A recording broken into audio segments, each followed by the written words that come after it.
Hello and welcome to Liam's Lyceum. I'm your host, Liam, aka Himbar, and today I'll be doing my first reading of a poem for Poetry Thursday, as so invited to do by David Wiley.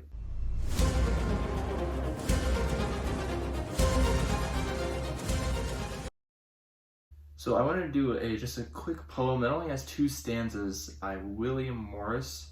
Actually I did a video on him for my brother's channel and I'll link that here. But he's one of my favorite poets. I would describe him as a showper with Bora. His lead craft or his poetry is quite exceptional, and he's a big influence on my work.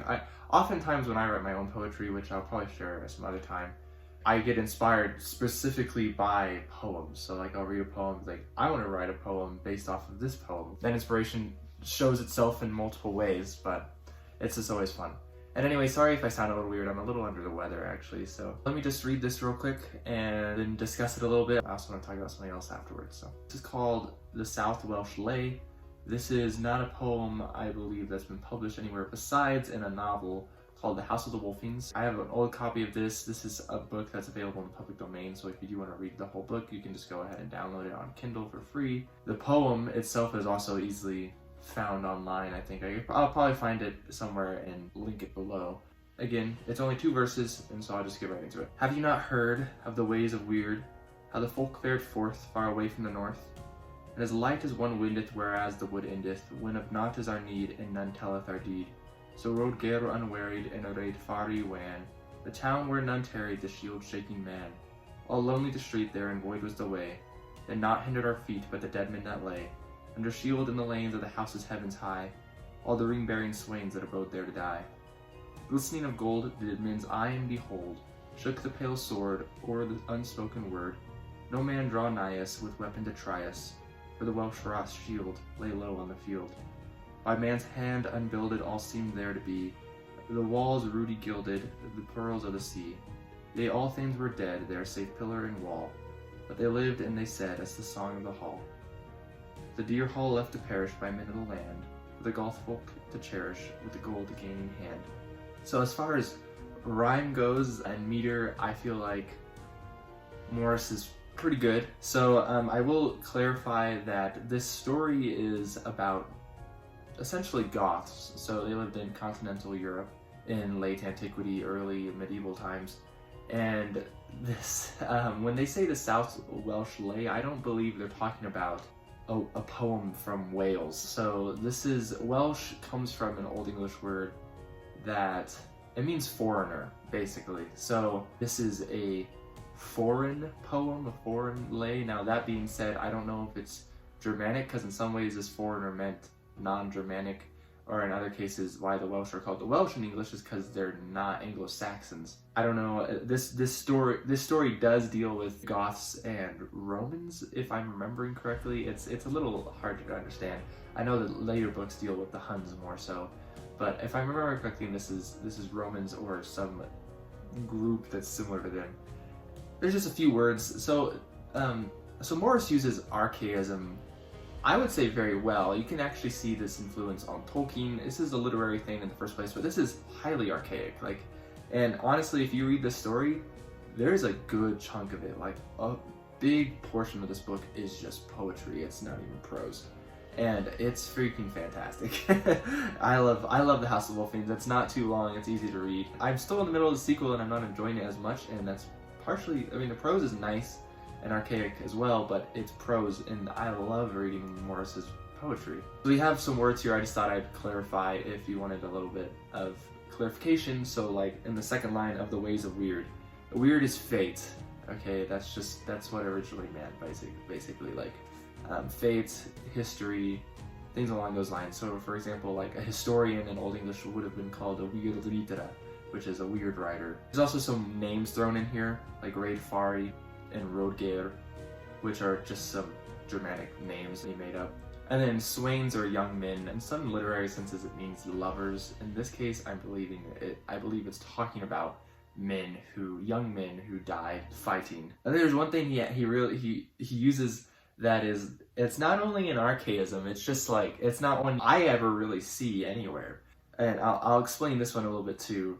But in line 2 of the second stanza, well, the first line goes, glistening of gold, and then the second line is, did men's eyen behold. And so here, I believe he just wanted that extra syllable in here. So if you might be wondering what eyen mean, but it just means eyes.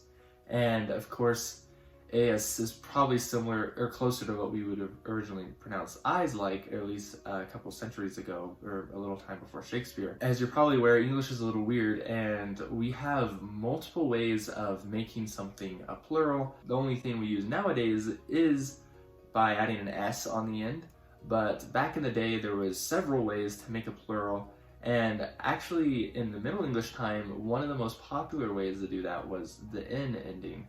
And the only word we have currently that still has this N ending, in its original form at least, is oxen. You could grammatically say oxes, just so you're aware. And so, but the oxen was one that was originally an AN ending, but those AN, EN endings in Old English became EN endings in Middle English, and that's what we come from today.